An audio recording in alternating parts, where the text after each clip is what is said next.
ഇപ്പോൾ സംസ്ഥാനത്തെ ഏറ്റവും വലിയ ചർച്ചാ വിഷയങ്ങളിലൊന്ന് നമ്മുടെ പൊതുജനാരോഗ്യ മേഖല തന്നെയാണല്ലോ. ഏതായാലും മാധ്യമങ്ങൾ അത് ചർച്ചയാക്കുന്നത് പൊതുജനാരോഗ്യ മേഖലയെ നന്നാക്കാനല്ല എന്ന കാര്യം നമുക്ക് ഉറപ്പാണ്. സ്വാഭാവികമാണ്, സർക്കാർ സംവിധാനമാണ്, സർക്കാർ ആശുപത്രികളാണ്, ചില പോരായ്മകളൊക്കെ ചില ഇടങ്ങളിൽ ഉണ്ടാകും എന്ന് വെച്ചുകൊണ്ട് ഈ സംവിധാനം മുഴുവൻ മോശമാണ് എന്ന് വരുത്തി തീർക്കാൻ ശ്രമിച്ചാൽ അതിനെ നമുക്ക് അംഗീകരിച്ചു കൊടുക്കാൻ കഴിയില്ല. നമ്മുടെ സമീപകാലത്ത് ഏറ്റവും വലിയ മാറ്റങ്ങളുണ്ടായ രണ്ട് മേഖലകളാണ്. ഒന്ന് നമ്മുടെ ആരോഗ്യ മേഖല, മറ്റൊന്ന് നമ്മുടെ വിദ്യാഭ്യാസ മേഖല. ഏറ്റവും മികച്ച ആശുപത്രികൾ, ആശുപത്രി സംവിധാനങ്ങൾ, ഇൻഫ്രാസ്ട്രക്ചർ, ഡോക്ടർമാർ എല്ലാം ഈ കഴിഞ്ഞൊരു 10 വർഷം കൊണ്ട് നമ്മുടെ നാട്ടിലുണ്ടായത് നമ്മൾ കണ്ട് അനുഭവിച്ചു കൊണ്ടിരിക്കുന്നതാണ്. ഇപ്പോൾ ഡോക്ടർ ഹാരിസ് ചിറക്കലിൻ്റെ വാക്കുകളുടെ പശ്ചാത്തലത്തിലാണല്ലോ വലിയ ചർച്ചകൾക്ക് മാധ്യമങ്ങൾ വഴിവെച്ചിരിക്കുന്നത്. ഏതായാലും ആ ചർച്ചകൾ അങ്ങനെ നടക്കട്ടെ. മാധ്യമങ്ങൾ പറയാനിടയില്ലാത്ത ഒരുപാട് കാര്യങ്ങൾ ആരോഗ്യ മേഖലയുമായി ബന്ധപ്പെട്ട് നമ്മുടെ മുൻപിൽ നടക്കുന്നുണ്ട്. ഇപ്പോൾ എൻ്റെ കൂടെ ഒരു അതിഥിയുണ്ട്. ഞാൻ ആ അതിഥിയിലേക്ക് പോകുന്നതിന് മുൻപ് നമ്മുടെ ആരോഗ്യമന്ത്രി വീണ ജോർജ് കഴിഞ്ഞ ദിവസം അവരെക്കുറിച്ച് പറഞ്ഞ ഒരു വാചകമുണ്ട്. ആ വാക്കൊന്ന് കേൾക്കാം. ആ വാക്ക് കേട്ടതിന് ശേഷം ഞാൻ അതിഥിയിലേക്ക് പോകുന്നതിൻ്റെ കാരണം നിങ്ങൾക്ക് മനസ്സിലാക്കും. ജനങ്ങൾക്ക് വിശ്വാസമുള്ളത് കൊണ്ടാണ് സർക്കാർ ആശുപത്രികളിൽ എത്തിച്ചേരുന്നത്. നമ്മുടെ ജില്ലയിൽ, നമ്മുടെ കലഞ്ഞൂരിൽ ഒരു പെൺകുട്ടിയുണ്ട്. ഭർത്താവ് ആക്രമിച്ച് കൈകൾ രണ്ടായിട്ട് വേർപെട്ടു. ഒരു സ്വകാര്യ ആശുപത്രിയുടെ മുൻപിൽ ചെന്ന ആംബുലൻസിൽ നിന്നു. തൊട്ടടുത്തുള്ള അയൽപ്പക്കക്കാരനായ ചെറുപ്പക്കാരൻ വേർപെട്ട് മുറിഞ്ഞു പോയ ആ കൈയുടെ 2 ഭാഗങ്ങളും ഒന്നിച്ച് ചേർത്ത് തോർത്തുകൊണ്ട് കെട്ടിയിട്ട് തിരുവനന്തപുരത്ത് ഒരു സ്വകാര്യ ആശുപത്രിയുടെ മുന്നിൽ ചെന്നപ്പോൾ പറഞ്ഞു 10 ലക്ഷം രൂപയുണ്ടെങ്കിൽ ചെയ്യാം. എന്താ ചെയ്തത്? അന്ന് രാത്രി തിരുവനന്തപുരം മെഡിക്കൽ കോളേജിലെത്തി എന്നെ അവർ വിളിച്ചു, എൻ്റെ ഓഫീസിൽ വിളിച്ചു. അപ്പോൾ തന്നെ ഇടപെട്ടു. ഡോക്ടേഴ്സ് എല്ലാം വന്നു. പല ശസ്ത്രക്രിയകൾ നടത്തി, പ്ലാസ്റ്റിക് സർജറി നടത്തി. ഇന്ന് മിടുക്കിയായിട്ട് ഈ സമൂഹത്തിലുണ്ട്. കൈകൾ വേർപെട്ടു പോയി പ്രൈവറ്റ് ആശുപത്രിയിൽ ചെന്നപ്പോൾ 10 ലക്ഷം രൂപയാണ് അത് പൂർവ്വസ്ഥിതിയിലാക്കാൻ അവർ ചോദിച്ചത്.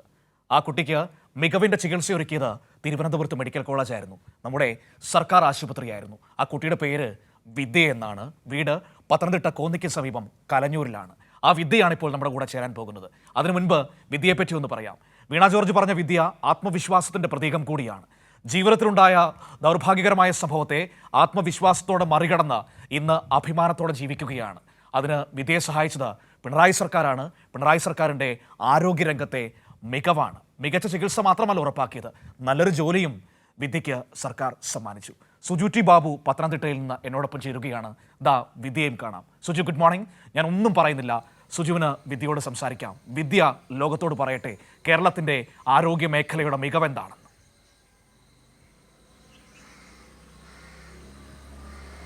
തീർച്ചയായിട്ടും മനു, വിദ്യയാണ് ഇപ്പോൾ എന്നോട് ചേരുന്നത്. മനു സൂചിപ്പിച്ച പോലെ വിദ്യയുടെ കൈകൾ നമുക്ക് കാണാൻ സാധിക്കും ഇപ്പോൾ, അല്ലേ? ആ കൈകൾ കൊണ്ട് നല്ല ജോലികൾ ചെയ്യാൻ സാധിക്കുന്നൊരു അവസ്ഥയിലേക്ക് എത്തിയിരിക്കുകയാണ്. ഈ മന്ത്രി പറഞ്ഞ പോലെ അന്ന് രാത്രി നമ്മളും ഈ വാർത്ത അറിയുമ്പോൾ ഈ സ്വകാര്യ ആശുപത്രിയിലേക്ക് കൊണ്ടുപോയി എന്നുള്ള വാർത്തയാണ് ആദ്യം കേൾക്കുന്നത്. വലിയ ആശങ്കയാണ് നമുക്കുണ്ട് 2 കാര്യത്തിൽ. ഒന്ന്, വിദ്യ തിരിച്ച് ജീവിതത്തിലേക്ക് എത്രത്തോളം പൂർണ്ണ ആരോഗ്യത്തോടെ വരും. രണ്ടാമത്തെ ആശങ്ക, ഈ സ്വകാര്യ ആശുപത്രിയിലൊക്കെ പോയാൽ വലിയ തുക ചികിത്സാ ചെലവാകുന്നു. എന്നാൽ ആ ആശങ്കകളൊന്നും പിന്നീട് ഉണ്ടാകേണ്ട സാഹചര്യമില്ലായിരുന്നു. അതെല്ലാം സർക്കാരിൻ്റെ തണലായി അല്ലെങ്കിൽ സർക്കാരിൻ്റെ സഹായത്തോടെ മറികടക്കാൻ സാധിച്ചു. വിദ്യ തന്നെ പറയും, വിദ്യ ആദ്യം വലിയ ആശങ്കയോടെ ആയിരിക്കാം അല്ലേ ഇതിന് ചികിത്സയുമൊക്കെ. അതൊന്നും ഇങ്ങനെയായിരുന്നു. നമ്മളിവിടെ നിന്ന് നേരെ എൻ്റെ കൈ 2ആയിട്ട് മുറിഞ്ഞ് മാറിയതാണ്. എന്ന് പറഞ്ഞാൽ മാസ്കിൻ്റെ ഒരു വള്ളിയിലാണ് എൻ്റെ കൈ ഞാൻ നടന്നത്. തൊട്ടപ്പുറത്തെ വീട്ടിലെ ചേട്ടൻ തന്നെയാണ് ഈ പറഞ്ഞിട്ട് കൈയെടുത്ത് കൂട്ടിക്കെട്ടി നമ്മൾ നേരെ തിരുവനന്തപുരം ഒരു സ്വകാര്യ ആശുപത്രിയിലോട്ടാണ് പോയത്. കാരണം എങ്ങനെയും കൈയും ജീവനും വേണമെന്നുള്ള ഉദ്ദേശത്തിൽ നമ്മൾ ചെന്ന് കയറി നമ്മളുടെ കൈ ഒന്ന് അഴിച്ചു പോലും നോക്കുന്നതിന് മുമ്പ് വേണം പറഞ്ഞാൽ 2 ആയതാണെന്നുണ്ടെങ്കിൽ തുന്നിച്ചേർക്കാൻ 10 ലക്ഷം രൂപ വേണം. 10 ലക്ഷം തന്ന് സർജറി ചെയ്താലും അത് ആക്റ്റീവ് അല്ല എന്നുണ്ടെങ്കിൽ മുറിച്ച് കളയേണ്ടതായിട്ട് തന്നെ വരുമെന്ന് പറഞ്ഞു. അപ്പോൾ എന്നെപ്പോലൊരു സാധാരണ കുടുംബത്തിന് താങ്ങാൻ പറ്റുന്നതിനപ്പുറമാണ്. കാരണം അച്ഛൻ ആശാരിപ്പണിയാണ്, അമ്മ ജോലിക്കൊന്നും പോകുന്നില്ല, എനിക്ക് വന്ന് ജോലിയില്ല. അപ്പോൾ നേരെ വീണ ജോർജ് മാഡത്തിൻ്റെ ഓഫീസിൽ വിളിച്ചു. അപ്പോൾ ധൈര്യമായിട്ട് അവിടെ നിന്ന് തന്നെ കാണാൻ പറഞ്ഞു. നേരെ തിരുവനന്തപുരം മെഡിക്കൽ കോളേജിലോട്ട് പൊക്കോ, ഡോക്ടേഴ്സ് അവിടെ ഉണ്ടെന്ന് പറഞ്ഞു. ഞാൻ ചെല്ലുന്ന സമയം എന്നെ വെയിറ്റ് ചെയ്ത് അവിടെ ഡോക്ടേഴ്സ് ഉണ്ട്. ചെന്നു നേരെ അവിടെ ഒരു 5 മിനിറ്റ് പോലും ഡിലേ ആക്കിയില്ല അവർ. നേരെ ഓപ്പറേഷൻ തിയേറ്ററിൽ കയറ്റി 8.5 മണിക്കൂർ കണ്ടിന്യൂസ് 8.5 മണിക്കൂർ നീണ്ടു നിൽക്കുന്ന സർജറി ആയിരുന്നു. ഓർത്തോ, പ്ലാസ്റ്റിക് സർജൻ, ന്യൂറോളജി എല്ലാ ഡോക്ടേഴ്സും 8.5 മണിക്കൂർ എടുത്ത് എൻ്റെ കൈ തുന്നിച്ചേർത്ത് വന്നു. പക്ഷെ അപ്പോഴും അവരെനിക്ക് തന്ന കോൺഫിഡൻസ് തന്നെ ഉറപ്പായിട്ടും ഇത് വർക്കാവും, നീ ടെൻഷൻ ആവാതിരി എന്നും പറഞ്ഞ് എന്നെ സപ്പോർട്ട് ചെയ്ത് എന്നെ കൊണ്ടുവന്നത് അവിടുത്തെ ഡോക്ടേഴ്സാണ്. കാരണം ഒരു പ്രൈവറ്റ് ആശുപത്രിയിലുള്ള എല്ലാ സജ്ജീകരണങ്ങളും നമ്മുടെ ഗവൺമെൻറ് ഹോസ്പിറ്റലിലുണ്ട്, അല്ലെങ്കിൽ ഒരു തിരുവനന്തപുരം മെഡിക്കൽ കോളേജിലുണ്ട്. ഇപ്പോൾ ഒരാൾ വിളിച്ച് പറഞ്ഞു എനിക്ക് അങ്ങോട്ട് പൊക്കോ എന്ന് പറഞ്ഞിട്ട് കാര്യമില്ല. കാരണം ആ സർജറി ചെയ്യാനുള്ള എല്ലാ സജ്ജീകരണങ്ങളും നമ്മുടെ തിരുവനന്തപുരം മെഡിക്കൽ കോളേജിലുണ്ടായിരുന്നു. ഈ ആദ്യത്തെ സർജറി കഴിഞ്ഞിട്ട് മാഡം വന്ന് പറഞ്ഞതിൻ്റെ കൂടെ പ്ലാസ്റ്റിക് സർജറി ഉണ്ടായിരുന്നു, ഫിസിയോതെറാപ്പി ഉണ്ടായിരുന്നു. അത് കഴിഞ്ഞിട്ട് കയ്യിൽ വീണ്ടും കമ്പിയിടുന്ന വേറൊരു സർജറി ഉണ്ടായിരുന്നു. അങ്ങനെ ഒരു 3-4 സർജറി ഫുള്ള് എന്ന് പറഞ്ഞാൽ ഈ 10 ലക്ഷം പറഞ്ഞ അതേ സ്ഥാനത്ത് അതിൻ്റെ പകുതിയോലും നമുക്ക് ചിലവ് വന്നില്ല. മെഡിസിൻ അത്യാവശ്യമൊക്കെ ഉള്ളത് നമ്മൾ അവിടെ നിന്ന് എടുത്തു. എനിക്ക് അത്യാവശ്യമുള്ളത് പുറത്തുനിന്ന് എടുക്കേണ്ട സാഹചര്യം ഉണ്ടായിരുന്നു. എങ്കിൽ പോലും അവർ പറഞ്ഞ ഭീമമായ തുകയുടെ അത്രയും എന്താണെങ്കിലും എനിക്ക് ആ തിരുവനന്തപുരം മെഡിക്കൽ കോളേജിലായിട്ടില്ല. പിന്നെ അവിടുത്തെ ഡോക്ടേഴ്സ് നമ്മളെ നമ്മുടെ ഒരു മകളെ പോലെയോ ഇല്ലെങ്കിൽ ഒരു അനിയത്തിയെ പോലെയോ കണ്ടിട്ടാണ് അവിടെയുള്ള എല്ലാ ഡോക്ടേഴ്സും നമ്മുടെ അടുത്ത് നിന്നത്. അതുമാത്രമല്ല അവിടുത്തെ ചികിത്സയാണെങ്കിലും അവിടുത്തെ ഇപ്പം എൻ്റെ വിഷയമാണ് ഇപ്പോൾ ചർച്ച ചെയ്യപ്പെടുന്നത്. പക്ഷേ എങ്കിൽ ഇതിനേക്കാൾ ദാരുണമായിട്ട് വരുന്ന പലരുടെയും ജീവൻ രക്ഷിച്ചു കൊണ്ടുവന്നത് ക്രിട്ടിക്കൽ ICU കിടന്നുകൊണ്ട് ഞാൻ കണ്ടുകൊണ്ടിരുന്നവളാണ്.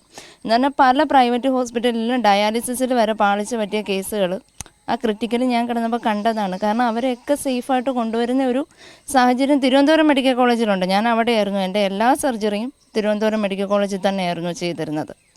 പ്രൈവറ്റിനെ വെച്ച് നോക്കുമ്പോൾ ഗവൺമെൻറ്റിൽ എനിക്ക് കിട്ടിയത് എപ്പോഴും നല്ല ചികിത്സയും രീതികളും തന്നെയായിരുന്നു. ഡോക്ടറിന്റെ ഇടപെടൽ കൈ പൂർണ്ണ രീതിയിൽ ശരിയാക്കും. 2 ഘട്ടം സർജറി എന്ന് ഞാൻ മനസ്സിലാക്കി. 2ാം ഘട്ടവും അല്ലേ? രണ്ടാമത്തെ ഘട്ടം എന്ന് പറഞ്ഞാൽ നമ്മുടെ സർജറി എല്ലാം കഴിഞ്ഞു, നമ്മൾ ചെക്കപ്പിന് ചെന്നതാണ്. അപ്പോൾ ചെക്കപ്പിന് ചെന്നപ്പോഴും എൻ്റെ വലത്ത് കൈ കൊണ്ട് എനിക്ക് ചോറ് വാരി കഴിക്കാൻ പറ്റില്ല, പേന പിടിക്കാൻ പറ്റത്തില്ല, കാരണം എൻ്റെ 2 വിരൽ നൂരില്ലായിരുന്നു.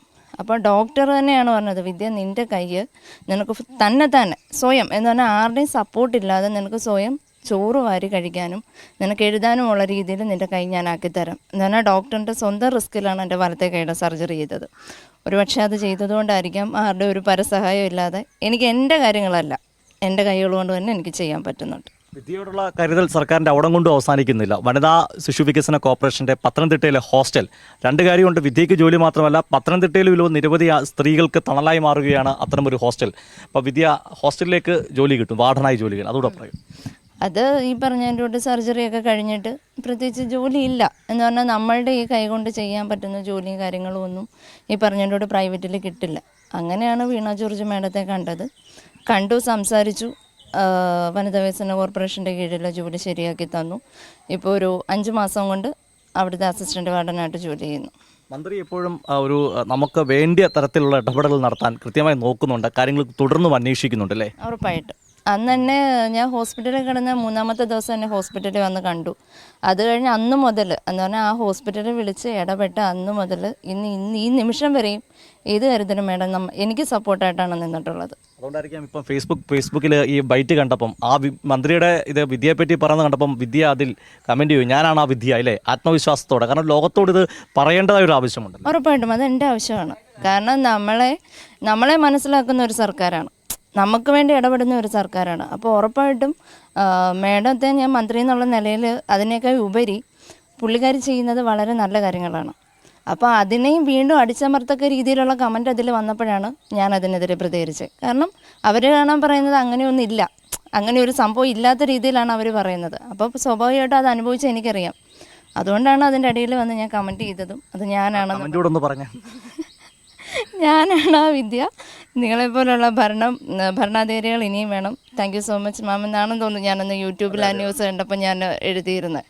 അതാണ് മനു ഏറ്റവും പ്രസക്തമായ കാര്യം. അതായത് നിങ്ങളെപ്പോലുള്ള ഭരണാധികാരികൾ ഇനിയും തുടരണമെന്നാണ് വിദ്യ കമൻറ്റിൽ കൂടെ പറയുന്നത് അല്ലേ? അതാണ് അത്തരത്തിൽ, അതായത് ഇവർ തുടരണമെന്ന് വിദ്യ ആഗ്രഹിക്കുന്നത് പറയുന്നത് സ്വന്തം അനുഭവം കൊണ്ടാണ്. ഞാൻ കൂടുതൽ പറയേണ്ട ആവശ്യമില്ല, വിദ്യ തന്നെ ഈ കാര്യങ്ങൾ വിവരിച്ചപ്പോൾ നമുക്ക് മനസ്സിലാക്കാൻ സാധിക്കും. വിദ്യ എന്ന ആത്മവിശ്വാസത്തോടെ നമ്മുടെ അടുത്ത് നിൽക്കുന്ന വിദ്യ ജീവിക്കുന്നത് അങ്ങനെയാണ്. തീർച്ചയായും ആ സഹോദരിയോട് നമ്മുടെ എല്ലാ സ്നേഹവും പറയുക സുജു. ഏറ്റവും അഭിമാനമാണ്. ഒപ്പം തന്നെ അവരുടെ ആത്മവിശ്വാസത്തിനും ധൈര്യത്തിനും നമ്മൾ എല്ലാ സല്യൂട്ടും നൽകുന്നു. തീർച്ചയായും ഒരു കാര്യം കൂടി, ഏത് വർഷമായിരുന്നു സുജു ആ സംഭവം നടന്നത്? അതുകൂടി ഒന്ന് പറയാമോ? നമ്മുടെ ചില പ്രേക്ഷകർ ചോദിക്കുന്നുണ്ട്. 2022 ഓഗസ്റ്റ് 18 അല്ലേ? ഈ സെപ്റ്റംബർ 18 ഈ സംഭവം നടക്കുന്നത്. അന്ന് വലിയ ഒരു വാർത്ത തന്നെയായിരുന്നു ഇത്. നമ്മൾ അതിന്റെ വിവരങ്ങളിലേക്ക് പോകാത്ത വിദ്യ തന്നെ മറക്കാൻ ആഗ്രഹിക്കുന്ന സംഭവങ്ങൾ നമ്മൾ വീണ്ടും പറയുന്നല്ലോ. അന്നാണ് ആ സംഭവം നടക്കുന്നത്. അതിനുശേഷം ഉണ്ടായ സംഭവങ്ങളുടെ തുടർച്ചയാണ്. ആ സംഭവം നമുക്കൊരു വിഷയമേ അല്ല. അതിൽ നിന്നെല്ലാം കരകയറി വന്ന വിദ്യ എന്ന നമ്മുടെ സഹോദരിയാണ് നമ്മൾ കണ്ടത്. നോക്കൂ, ആ സഹോദരി അങ്ങനെ കരകയറി വന്നത് എങ്ങനെയാണ്? നമ്മുടെ സർക്കാർ സംവിധാനങ്ങളുടെ, നമ്മുടെ ആരോഗ്യ സംവിധാനങ്ങളുടെ മികവിലാണ് വിദ്യ എന്ന് പറയുന്ന നമ്മുടെ പത്തനംതിട്ട കലഞ്ഞൂരിലുള്ള ആ പ്രിയപ്പെട്ട സഹോദരി ഇന്ന് തല ഉയർത്തി ജീവിക്കുന്നത്. അതാണ് ഈ ആരോഗ്യ മേഖലയുടെ നേട്ടമെന്ന് നമ്മൾ പറയുന്നത്. ഇതുപോലുള്ള നേട്ടങ്ങൾ ഒറ്റപ്പെട്ട സംഭവമല്ല. ഒരുപാട് നമ്മുടെ ആരോഗ്യ മേഖല മാറിക്കൊണ്ടിരിക്കുകയാണ്. എത്രയധികം നേട്ടങ്ങൾ നമ്മൾ സ്വന്തമാക്കി കഴിഞ്ഞിരിക്കുന്നു.